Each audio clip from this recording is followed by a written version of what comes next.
Welcome to রসে বাঙালি channel. আমার চ্যানেলে আপনাদের স্বাগত। আজ করব আমি বেঁচে যাওয়া ডাল দিয়ে, রাতের ডাল বেঁচে গেছে সেই ডালটা ফেলে না দিয়ে সেটা দিয়ে একটি পরোটা রেসিপি। এখানে এক বাটি ডাল বেঁচে গেছিলো, তো ডালটা ভালো করে গরম করে নিয়েছি। এখন নিয়ে নিয়েছি এখানে কিছুটা কুচনো পেঁয়াজ, বেশ অনেকটাই ডাল। এখানে নিয়ে নিয়েছি বেশ কিছুটা পরিমাণে কুচনো পেঁয়াজ, ধনেপাতা, আদা, লঙ্কা আর রসুন। এখানে 4-5 কোয়া রসুন আছে, আর ঝালটা আপনাদের পছন্দ মতন দেবেন। আর এখানে দুটো বড় সাইজের পেঁয়াজ আছে আর কিছুটা ধনেপাতা। এখন সব সুন্দর করে প্রথমে মেখে নিব সমস্ত সবজিগুলো।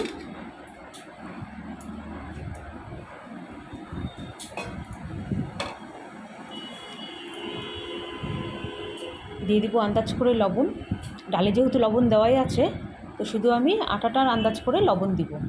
আর এখানে আমি গমের আটাটা ব্যবহার করেছি, যেটা আর কি লাল আটা বলে, লাল আটাটা ব্যবহার করেছি। আপনার চাইলে পরোটা ময়দা দিয়েও করতে পারেন।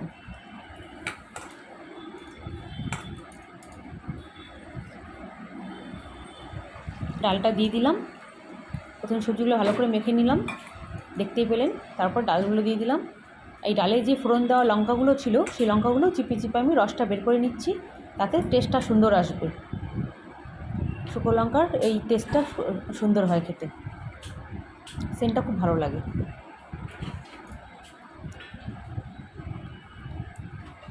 এখন এক্সট্রা যেসব কাঁচা লঙ্কাগুলো ছিল ডালে, সব তুলে ফেলে দিলাম। এখন ভালো করে মিলিয়ে নিচ্ছি সবসহ। এখন দিয়ে দিব এই আটাগুলো। আমি এখানে 1 পোয়া মতন আটা নিয়েছি, আপনারা কম বেশি করতেই পারেন। কিন্তু এই ডালে এক্সট্রা জল দিবেন না, এই ডাল দিয়ে যতটা হবে ঠিক ততটাই করবেন, তাহলেই খেতে ভালো লাগবে। আলগা জল দিলে কিন্তু ভালো লাগবে না। বেঁচে যাওয়া ডাল আমরা অনেক সময় ফেলে দিই, যে কে খাবে বা খেতে ভালো লাগে না যার জন্য। তো আপনারা চাইলে কিন্তু এরকম করে বানিয়ে খেয়ে দেখতে পারেন, খুবই ভালো হয়। একদিন হলেও বানিয়ে খেয়ে দেখবেন, খেতে খুবই ভালো হয়। খুব সুন্দর করে মেখে নিলাম, একটা ডো মতন করে নিয়েছি। এখন হাতটা একটু পরিষ্কার করে আসি, তারপরে দেখাচ্ছি।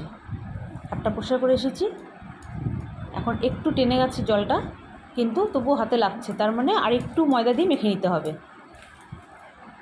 ময়দা হোক বা আটা হোক, আমি আটা দিয়েই মাখবো। আমি আর একটু পরিমাণে লাল আটা দিয়ে মেখে নিলাম। এখন খুব সুন্দর হয়েছে। এখন যে কটা লেচি হয়, লেচিগুলো কেটে নিচ্ছি। আর এই লেচিগুলো কিন্তু একটু বেশ বড় বড় করে সাইজেই করতে হবে, নাহলে ভালো বেলা যাবে না। আর এই আটার ডাল দিয়ে রুটি বানালে সেই রুটিটা কিন্তু খুব সুন্দর নরম হয়, যার জন্য খুব বেশি ছোটো লেচি নেওয়া যাবে না, একটু বড় সাইজেরই লেচি নিলে বেলতে সুবিধা হবে।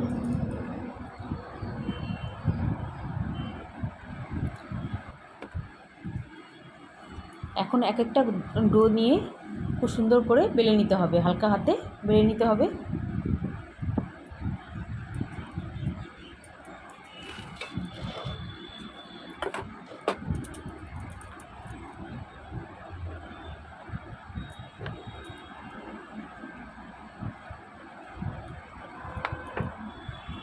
শুকনো আটা নিয়েছি, ঠিক যেরকম পরোটা বা রুটি বেলে সেভাবেই বেলে নিতে হবে, কিন্তু হালকা হাতে, না হলে ছিঁড়ে যাবে।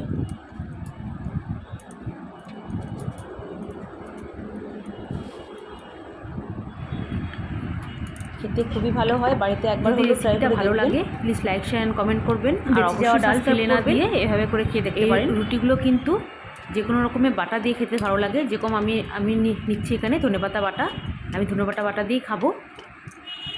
আপনারা চা দিয়ে খেতে পারেন বা কোনো সবজি দিয়েও খেতে পারেন, আচার দিয়ে খেতে পারেন, কিন্তু আচার দিয়ে বা বাটা দিয়ে খেতে ভালো লাগে বেশি। আর চা দিয়ে সকালে বা বিকেলেও খেতে পারেন। এখন ভেজে দেখাচ্ছি। আমার রুটিগুলো বেলা হয়ে গেছে, বেশ কয়েকটা ভেজেও নিয়েছি। খুব বেশি টাইম লাগে না ভাজতে, খুব সহজে হয়ে যায়।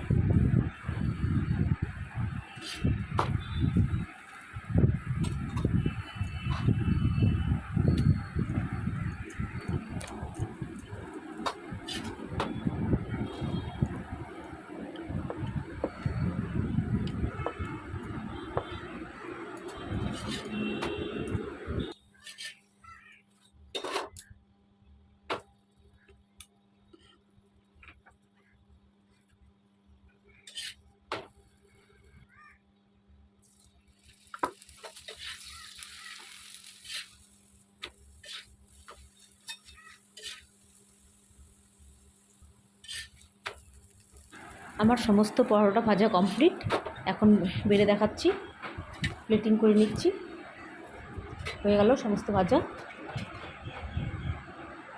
খুব সুন্দরভাবে ভাজা হয়েছে, খেতেও খুব ভালো হয় আর খুব সফট হয়। যদি রেসিপিটা ভালো লাগে please like share and comment করবেন, আর অবশ্যই সাবস্ক্রাইব করবেন। প্লিজ আপনাদের কাছে অনুরোধ রইল। এখন প্লেটিং করে দেখাচ্ছি। আমরা এখানে ধনেপাতার বাটা দিয়েই খাবো, আপনারা চাইলে চা দিয়ে বা আচার দিয়েও খেতে পারেন। দেখা হবে নতুন অন্য কোনো ভিডিওর সঙ্গে।